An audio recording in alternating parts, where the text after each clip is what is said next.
Hello, அஸ்ஸலாமு அலைக்கும். Saudi Arabia Kamal பேசுறேன். கமால், சவுதி அரேபியா எந்த ஏரியாலன்னு பேசுறீங்க? என்பு பக்கத்துல. கமால், உங்களுக்கு எந்த ஊரு? நாவலப்பட்டி, மேலூர். சிறைநிரப்பும் போராட்டம் அறிவிச்சிருக்கீங்க இல்லையா? ஆமா.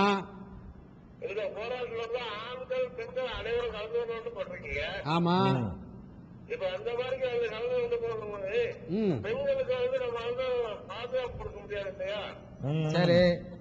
அதுக்குள்ள ஏற்பாடு சட்டசபையில ஒரு பிரிவு இருந்த காட்சி நடைபெற்றது. எது சட்டசபையில? முன்னாடியே சட்டசபையில என்ன நடந்துச்சு? ஜெயலலிதா முன்னாடி. சரி சரி. அந்த மாதிரி ஒரு நிகழ்ச்சி நடக்கிறது நம்ம எப்படி பாதுகாப்பு கொடுக்க முடியும்? ரைட்டு. இது போராட்டத்தை வேற மாதிரி அணுகலாம் இல்லையா? மேலூரை சேர்ந்த கமால் என்பவர் சவுதி அரேபியாவின் யாம்புவிலிருந்து இந்த கேள்வியை அவர் கேட்கிறார். அவர் என்ன கேட்கிறார்னா, நீங்கள் முஸ்லிம்களுக்கு தனி இடஒதுக்கீடு கோரி சிறை நிரப்பும் போராட்டத்தை ஜூலை 4க்கு நீங்கள் அறிவித்திருக்கிறீர்கள். இது தேவைதான். ஆனால் இந்த போராட்டத்தில் குடும்பத்தோடு வரணும், பெண்களும் வரணும் என்று அழைக்கிறீர்கள். பெண்களுக்கு உங்களுக்கு பாதுகாப்பை உறுதி செய்ய இயலுமா? ஒரு முன்னாள் முதலமைச்சருக்கு சட்டசபையில் பலவிதமான அவமானம் எல்லாம் ஏற்பட்டிருக்கும் பொழுது நீங்க எப்படி பெண்களை இப்படி அழைக்கிறீங்க என்று அவர் கேட்கிறார். இந்த சிறை நிரப்பும் போராட்டம் இது முதல் தடவை நம்ம நடத்தவில்லை. தடையை மீறி பல போராட்டங்களை கடந்த காலத்தில் நம்ம நடத்தி இருக்கிறோம். தடையை மீறினால என்ன அர்த்தம்? அது சிறை நிரப்பு தான் அர்த்தம். நமக்கு அனுமதி மறுத்து இருக்கும் பொழுது நாங்க தடையை மீறி செய்வோம் என்று சொல்லி சென்ற வருடத்திற்கு முந்தைய டிசம்பர் 6ல் தடையை மீறி செய்தோம். அதற்கு முந்தி பல ஆண்டுகள் இந்த மாதிரி போராட்டங்களை எல்லாம் தடையை மீறி தான் நம்ம நடத்தி இருக்கிறோம். அப்ப தடையை மீறி நடத்தக்கூடிய நேரத்தில் என்ன செய்வாங்க? கைது பண்ணுவாங்க. அது சிறையை தான் நிறைக்க போறோம். அப்ப ஏற்கனவே நம்ம நடத்தி நம்ம அதை அவங்களுடைய பாதுகாப்புக்கு உறுதி இருக்குதுன்னு நாம ஒரு கணக்கிட்டு அதுக்குரிய ஏற்பாடுகளாம் செஞ்சுதான் அவங்களை நம்ம அழைச்சிருக்கிறோம். அவங்களுடைய அவங்களுக்கு எந்த ஒரு பங்கமும் ஏற்படல. அசௌகரியம் ஏற்படும். அது பெண்களுக்கு மாத்திரம் இல்லை, ஆண்களுக்கும் ஏற்படும். என்ன அசௌகரியம்? நம்மளை கைது செய்து கொண்டு ஒரு மண்டபத்தில் வைப்பாங்க. மண்டபத்தில் உட்கார்ந்துகிட்டு இருப்பது கொஞ்சம் வீட்டில் கட்டில படுத்து கிடக்கிற மாதிரி ஆகுமா? கொஞ்சம் கஷ்டமா இருக்கு. சாயந்தரத்துக்கு விடுவாங்க. ஒரு 6 மணி நேரம் 7 மணி நேரம் ஒரு இடத்திலேயே நம்மளை வைத்திருப்பது கொஞ்சம் சௌகரிய குறைவா இருக்கும்.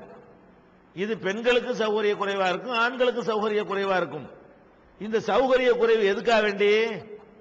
நம்ம தலைமுறை நல்லா இருக்கிறதுக்காக வேண்டி. நம்ம அப்பம்பாட்டன்மார்கள் இந்த மாதிரி கொஞ்சம் சௌகரியத்தை தியாகம் செய்யாததுனால நம்ம படிக்காம வேலை இல்லாம வறுமை கோட்டு கீழே உள்ள சமுதாயமா நம்ம இருக்கிறோம். நம்ம சந்ததிகளுக்கு இந்த நிலைமையை விட்டுட்டு போக கூடாது, மாற்றி அமைச்சிட்டு போகணும். நம்ம சந்ததி நல்லா இருக்கிறதுக்காக நம்ம அசௌகரியத்தை அடைவது அது யாரும் தப்புன்னு சொல்லுவாங்களா? ஒரு தாய் தான் புள்ள நல்லா வளரணுங்கிறதுக்காக வேண்டி தன்னுடைய தூக்கத்தை தியாகம் பண்ண மாட்டாளா? தன்னுடைய உணவை தியாகம் பண்ண மாட்டாளா? தன்னுடைய சுகந்தங்களையும் சுகத்தையும் தியாகம் பண்ண மாட்டாளா? ஒரு தகப்பன் தன்னுடைய புள்ள நல்லா இருக்கணுங்கிறதுக்காக வேண்டி 5 வருஷம் 3 வருஷம் வெளிநாட்டில் போய் கஷ்டப்பட மாட்டானா? அப்ப நம்மளுடைய நேரடியா நம்ம பிள்ளைகளுக்கு கஷ்டப்படுறோம் இல்லையா? இப்ப இது மட்டும் எதுக்கு நடத்துறோம்? உங்களை எல்லாம் கூட்டத்தெல்லாம் காட்டி நம்ம தேர்தல் நிக்கிறதுக்கா? ஓட்டு வாங்குறதுக்கா? வாரியம் வாங்குறதுக்கா? அல்லது இதனால் கிடைக்கக்கூடிய அரசியல்வாதிகளுடைய அந்த அறிமுகத்தை வச்சுக்கிட்டு பிளாட் வியாபாரம் பண்ணுவதற்கா? தொழில் பண்ணுவதற்கா? அல்லது எங்களுக்கு தேவையான ஆட்களுக்கு வேலை வாய்ப்பு வாங்கி கொடுக்கறதுக்கா? மாமனுக்கு மச்சானுக்கு 2 வேலையை போட்டு கொடுங்கன்னு வாங்குறதுக்கா? அல்ல மெடிக்கல் சீட்ல எங்களுக்கு இடம் வாங்குறதுக்கா? எதுக்கு இதெல்லாம்? நம்ம எல்லாருக்குமா கேட்கிறோம்?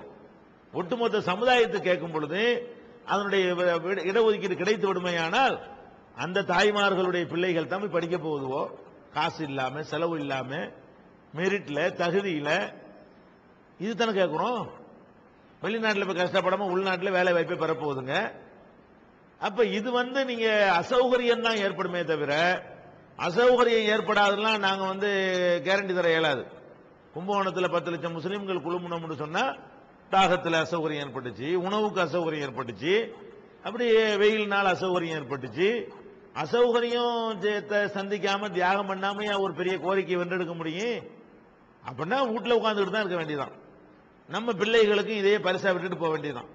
அதனால நீங்க சொல்லக்கூடிய மாதிரியான அச்சம்லாம் கிடையாது. இன்ஷா அல்லாஹ் அவங்களுடைய பாதுகாப்புல அவ்வளவு, அதாவது முஸ்லீம் சமுதாய பெண்கள் ரோட்ல இறங்கும் பொழுது அவங்களுக்கு பாதுகாப்பு கேள்விக்குரிய ஆக்குறதுக்கு யாருக்கு தைரியம் இருக்கு? செஞ்சிருவாங்களா? அரசாங்கம் செய்யுமா? செஞ்சா அந்த விளைவு என்ன? யார் நடத்தினான்னு பாப்பாங்களா சமுதாயத்தில்? அப்ப பெண்கள் விஷயத்தை, முஸ்லிம் சமுதாயத்தை விடுங்க, எந்த பெண்கள் விஷயத்திலையும் அவங்க பாதுகாப்புக்கு கேள்விக்குரிய ஆக்கினார்கள் சொன்னா அதுதான் அவங்களுடைய அழிவுக்கு முதல் காரணம். உங்களுக்கு விளங்காதா?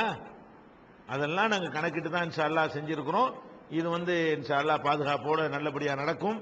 அல்லாஹ் நம்முடைய கோரிக்கைகளை வெற்றியாக்கி தருவான் என்ற நம்பிக்கையோடவும் பொறுப்போடவும் அந்த பணியில் நாங்கள் இறங்கி இருக்கிறோம். இன்ஷா அல்லாஹ் அதை மீறி நம்மள மனிதன்கிற முறையில் என்னென்ன ஏற்பாடுகள் செய்யணுமோ அதெல்லாம் நாங்கள் செஞ்சிருக்கிறோம். அதை மீறி நடக்குமே ஆனால் அது வீட்டிலையும் நடக்கலாம், எங்கேயும் நடக்கலாம். அது அல்லாஹ்வுடைய நாட்டப்படி உள்ளது. மனிதர்களுக்கு முறையில் தெரிஞ்சுக்கிட்டே நாங்கள் கொண்டு தள்ள மாட்டோம். இதை மட்டும் நீங்க நம்புங்க.